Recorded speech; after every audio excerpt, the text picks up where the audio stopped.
The Nebraska football team got back to work here with a two-a-day session on Monday. And before we could even get down to what happened on the practice field, Nebraska head coach Mike Riley addressed the situation involving assistant coach Keith Williams, who was arrested early Sunday morning for driving under the influence.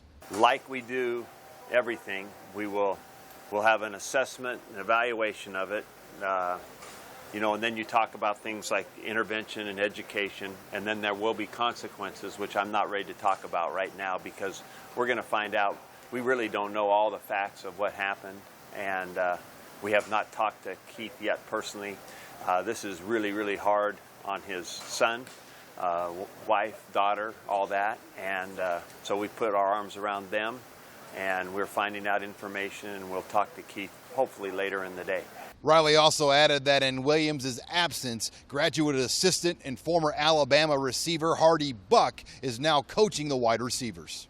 You know, what we were able to do, fortunately, one of our on-the-field GAs that is coaching, like Tavita Thompson coaches our tight ends, Hardy Buck is a full-fledged on-the-field GA that has been working with Keith because of the numbers that he has. So Hardy can individually work with those guys, and of course then both Danny and I were more proactive with that. We did very little individual today, lots of teamwork. So all of our coaches that might have a hand in the perimeter, whether it's Hardy or Danny or myself, we're all part there. We can do this for a time like this. Meanwhile, on the field for the Huskers, a lot of the talk was about the scrimmage this past Saturday. Offensive coordinator Danny Langsdorf gave his impressions on what he saw. I thought we ran the ball okay at times. We were a little inconsistent. I thought we hit some good ones, and then we get stuffed a few, and then we'd hit a couple. So we were just inconsistent there. I like that we didn't have any interceptions, but we also missed some throws that we need to hit. We had open throws that the protection was good, the receiver was open, and we missed it. So, and not real tough throws. I thought we had a couple of that with the group, not just one guy. It was kind of the whole quarterback group. So that's got to get better. I thought overall it was clean. We were procedurally pretty good. Like I said, the turnovers. We didn't have a lot of explosive plays, which we need to create. We had a couple big runs. I think we only had one pass that was a big one. So, but that's our first one. I thought for being the first one, it wasn't sloppy. I thought it was pretty well played overall. I think there's definitely some things to work on, but we had some good parts, especially in short yardage, where we definitely wanted to work on in the spring and here. So definitely some things you need to work on and some things we also did well. One of the players that really stood out from the true freshman class this past Saturday was running back Trey Bryant, and it looks right now, talking to several different people, that Bryant may not redshirt. Yeah, I liked him. I think he has a good feel. He hits the hole hard. He doesn't dance around a bunch. He's got good speed. I thought he ran hard, especially at the end. He ran over a defender coming downhill on him, and he scored on it. It was a great run. So I was excited to see what he can do. Did he make it harder for you? Yeah, he's a guy. There with all the freshmen, we got to make a decision on him quickly, and with the work he's done, he's making it hard to say that he's going to redshirt. But we're still looking at it. But I thought he looked like he was a guy to consider to play. Well, like I said earlier, that's exactly what we're working on with him.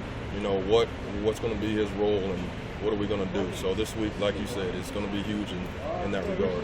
Did he even kind of over-meet your expectations with his performance in that scrimmage, or is that kind of what you've been seeing all throughout camp? No, he exceeded my expectation a little bit there with the physical run he had there at the end. The speed I knew about, but that physical run he had at the end, that was a very, very pleasant surprise. Another group that had a strong showing this past Saturday was the offensive line. I thought we meshed pretty well as O-line. There's some things we got to work on. I thought our inside zone wasn't the greatest, but I thought outside zone and a couple other plays we looked pretty well. We communicated really good on the line too. So since the first game kind of scrimmage thing, I think we did pretty well so far. Right, I felt good. It was nice to go out there and run a scrimmage because we did more plays than we usually do in practice. Practice usually rep 4 or 5 at a time, and then and the scrimmage, you go through a whole series until you get stopped. So kind of seeing what kind of shape you're in football-wise was kind of nice. As a whole line, I thought we did pretty well. We're coming along really well. All of us bring a different trait to the table, and we're really gelling. And to go out there in a game situation, it was kind of nice to see how we did.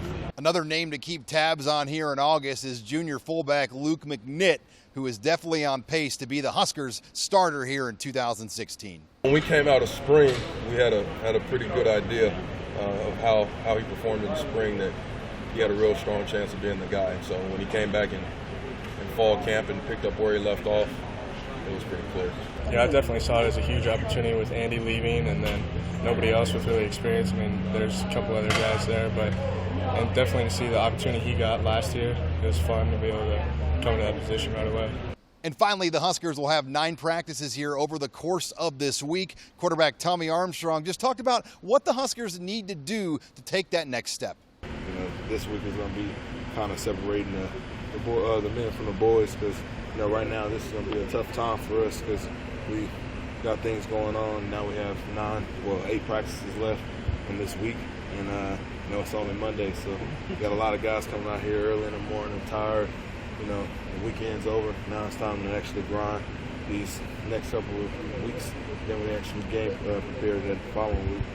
Riley also updated the health status of linebacker Greg Simmons, who left practice on Saturday in an ambulance. Riley said Simmons is doing much better, but will continue to be back down. With the Huskers here in Lincoln, I'm Sean Callahan of HuskerOnline.com.